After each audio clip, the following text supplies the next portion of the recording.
a boy suddenly witnessed a horrifying scene. The scarecrow next to him seemed to move. Billy thought he was seeing things, so he approached with a puzzled look to confirm. To his shock, he discovered that the scarecrow's feet had turned into terrifying claws. As Billy stood there, stunned, the claws moved again, scaring him so much that he turned and ran. The next second, the scarecrow transformed into a terrifying monster, leaping into the sky and lunging at Billy. Billy ran for his life, screaming for help, but the creeper caught up to him and tackled him in the cornfield.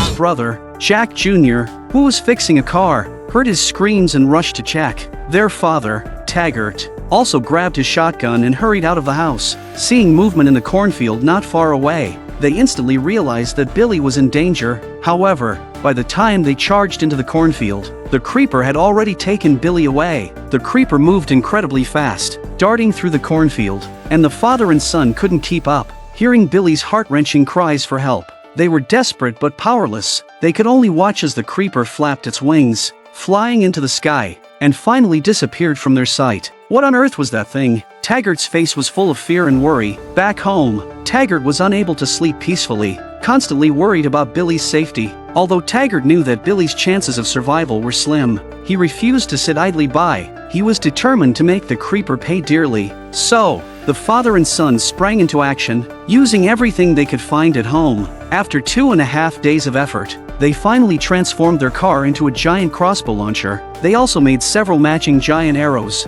Once everything was ready, the furious father and son set off in their weaponized vehicle to search for the creeper. Late at night, they finally found a clue. A car had crashed into a tree on the side of the road. This was clearly no ordinary accident, as the car roof had been torn open by a great force, and the driver was nowhere to be seen. It was evidently the work of the creeper. Just as Taggart was about to get closer to investigate, Jack Jr. suddenly heard someone calling for help on the walkie-talkie. The caller's voice was filled with fear, suggesting they were in great trouble. The distress call came from a group of students trapped in a school bus. Earlier that day, these students had just finished a basketball game under the guidance of their teacher. Celebrating their victory, they were joyfully returning to school, unaware that danger was imminent. Suddenly, a loud bang was heard, and the bus began to shake violently. The school bus driver, Betty, immediately hit the brakes and pulled over to the side of the road, then hurriedly got out to check the situation. One of the right rear tires was completely blown out,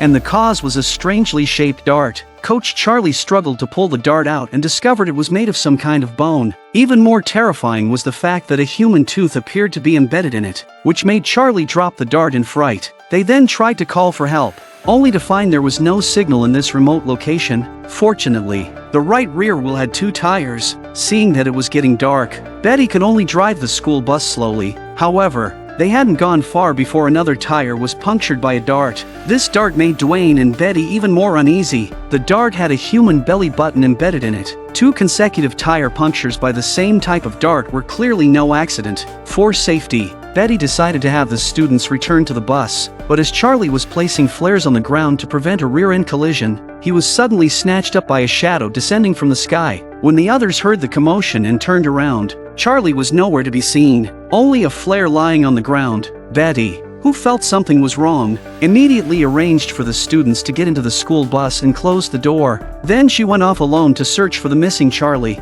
The next second, however, this time, Dwayne witnessed it firsthand from a distance. Panicked, Dwayne tried to get back into the school bus, but a pair of claws grabbed his shoulder. The students were terrified and in chaos. Dwayne held onto the bus handrail and wasn't immediately taken. At this moment, Scott quickly rushed to help, but no matter how hard Scott pulled down, he couldn't save Dwayne. Scott could only shut the door quickly to prevent the creeper from attacking again. Fear permeated the bus, and they all watched the outside anxiously. An hour passed, but the creeper did not appear. Scott didn't want to wait for death. Noticing a farm nearby, he suggested they hide there. However, someone opposed the idea, believing staying on the bus was safer, fearing the creeper would appear the moment they stepped out. The disagreement escalated into a heated argument, nearly leading to a physical fight, when a female student, Minxie, suddenly stared outside in horror. It turns out that the bloodthirsty creeper has returned and is now lying on the car window with its horrible appearance. Its strange nose was twitching. In the blink of an eye, the creeper leaped onto the school bus roof, then appeared at the back, staring intently at the students inside, as if selecting its preferred prey.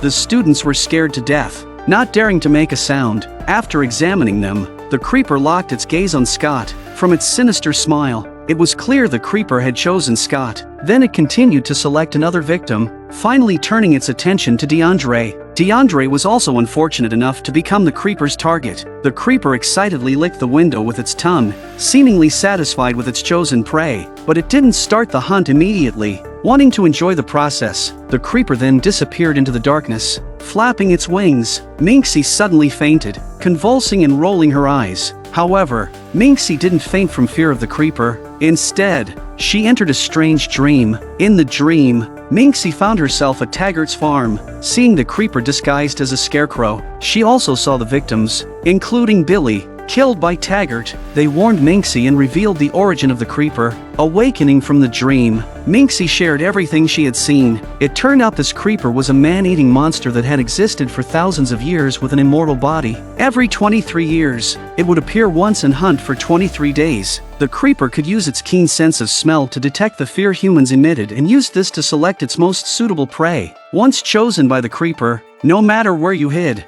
it would find you. Today was the last day of the creeper's appearance, and it was also its most frenzied day. After today, the creeper would return underground, re-emerging 23 years later. Hearing this, the panicked crowd became even more alarmed. Bucky quickly used the walkie-talkie to call for help and was unexpectedly heard by Taggart and his son, who were searching for the creeper. Learning that a monster had trapped them in the bus, Taggart knew it was the same creeper that had taken his younger son. Taggart immediately followed the clues they provided and headed over. The students, now in contact with rescuers, finally saw a glimmer of hope. However, just as they were cheering and clapping with joy, they didn't realize the creeper was standing at the back of the bus. The first to suffer was Bucky, who had called for help.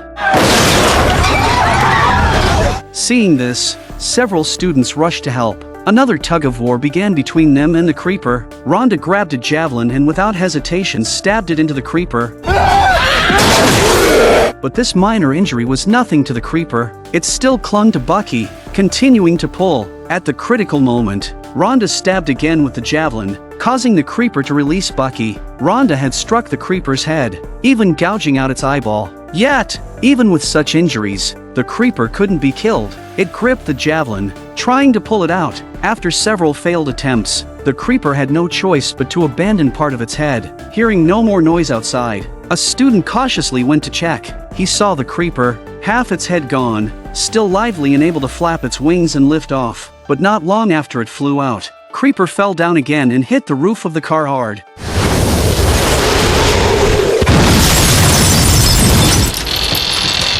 Regaining their composure, the students slowly stood up and saw a massive crack in the roof. One student peeked out and saw the creeper lying motionless on the roof. Not knowing whether the creeper was dead or alive, they realized this was their best chance to escape. But when they tried to get out, they found that the bus door had been damaged by the creeper and couldn't be opened from the inside. Suddenly, the creeper's wings slipped through the crack in the roof. Unaware of the danger, Dante curiously reached out to touch the wing, only for it to instantly contract and wrap tightly around him. The others managed to rescue Dante, but discovered that his head had been severed by the creeper. It turned out the creeper's immortality came from its ability to heal itself by consuming humans. Rhonda, terrified, peeked out and witnessed the horrifying scene. She saw the creeper tear off its damaged head with its hands. As its chest began to wriggle, a brand new head slowly emerged from its neck. Moments later, the newly grown head adapted to its body, transforming back into the creeper's original appearance. The creeper flapped its wings and flew into the night sky again. Meanwhile, Scott pried open the bus door with some tools, suggesting they should leave the bus immediately, but someone wanted to stay and wait for rescue. After some argument, most chose to get off the bus, except for Johnny, who stayed behind. They had barely walked a few steps when they saw the creeper, illuminated by the moonlight, watching its prey like a grim reaper. Terrified, they hurried back to the bus. No matter how they begged, the selfish Johnny had no intention of opening the door. Seeing the creeper rapidly approaching with its wings flapping, the students had no choice but to run desperately to the nearby field. The creeper, unfazed, calmly took out a dart and threw it, killing one of the students who was trailing behind. It then spread its wings and swiftly closed in, targeting DeAndre, whom it had previously marked. In a panic, DeAndre tripped over a rock, narrowly avoiding the creeper's fatal blow, but he was left far behind by the other students. The creeper threw another knife, hitting Scott precisely as he ran. The knife pierced Scott's arm, pinning him firmly to a tree. Two students behind him rushed to help, but despite their efforts, they couldn't pull the knife out. It wasn't until DeAndre joined them that they managed to free Scott, but the creeper didn't give Scott a chance to catch his breath. It flew over again, grabbed Scott, and soared into the sky. In an instant, Scott's hope turned to despair. The creeper wanted its prey to be extremely frightened before slowly devouring them. They stood there, filled with hopelessness. Meanwhile, Taggart and his son finally arrive near the school bus, where they meet Minxie, who has been separated from the others. Learning that Minxie was from the bus, Taggart prepared to kill the creeper immediately, but Minxie said it was too late, as they couldn't kill the creeper either. However, Taggart, seeking revenge for his son, refused to back down. Elsewhere, Bucky, who had narrowly escaped death, managed to climb into the bus through the roof. There, he saw that Johnny, who had refused to open the door, had let in a girl he liked. Just as the furious Bucky was about to give Johnny a good scolding, he suddenly noticed their terrified expressions. The next second, a pair of claws grabbed Bucky's head. The terrifying creeper had returned, but just as Bucky thought he was doomed, the creeper slowly released its grip. It seemed wary, sensing danger ahead. In the light of the headlights, Creeper spreads its 2.5-meter wings to show its power, as a warning to the other party that it is not to be trifled with. Taggart, his son, and Minxie had arrived. Seeing this, Taggart felt no fear, only the anger of losing his son. Taggart's giant crossbow was ready to fire.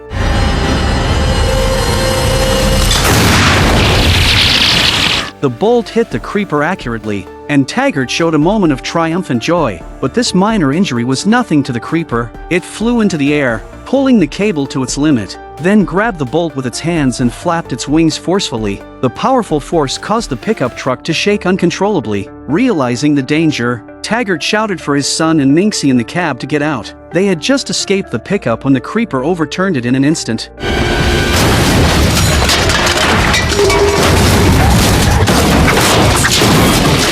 The creeper also managed to break free from its restraint. Meanwhile, DeAndre and the other two finally found a car that could start by the roadside, but they were immediately targeted by the creeper, which had just escaped. No matter how hard they pressed the gas pedal, they couldn't shake off the creeper. Seeing the creeper getting closer, DeAndre decisively fired a flare gun he found in the car. Although he hit the creeper, it only bought them a brief respite. Soon, the creeper attacked again. To evade the creeper, Izzy swerved off the road, but the creeper remained in hot pursuit. In a moment of crisis, Izzy came up with an idea. He forcibly pushed Rhonda out of the passenger seat and then slammed on the brakes just as the creeper closed in on DeAndre.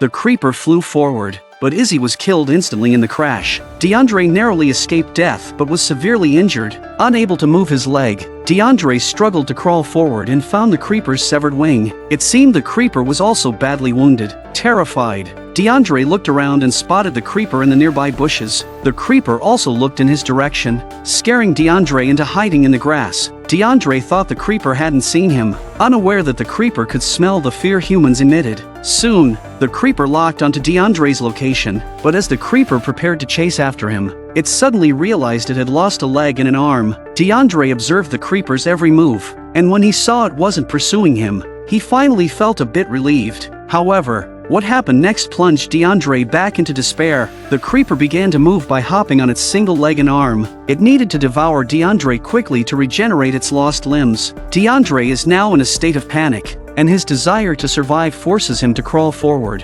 DeAndre knew he could no longer escape. His only option was to take out the flare gun and make a desperate last stand, but he was instantly tackled and pinned down by the pouncing creeper. Even in this dire situation, DeAndre did not accept his fate. Using his last ounce of strength, he fought back fiercely. His efforts bought him a sliver of hope. A giant crossbow bolt suddenly shot through the creeper's head. It was Taggart, who had arrived just in time to save DeAndre. Accompanying him were other surviving students. To prevent the creeper from escaping, Taggart quickly approached with his weapon, furiously continuing to stab the creeper. As he had said from the beginning, Taggart was determined to make the demon who hurt his son pay a terrible price. No one knew how many times he stabbed, but the furious Taggart still didn't stop. The students nearby watched in stunned silence. For the first time, the creeper let out a wretched wail. Even though its body was riddled with wounds, the creeper still glared at Taggart with gritted teeth. The creeper couldn't be killed, but at this moment, it couldn't break free either. As the 23-day hunting period drew to a close,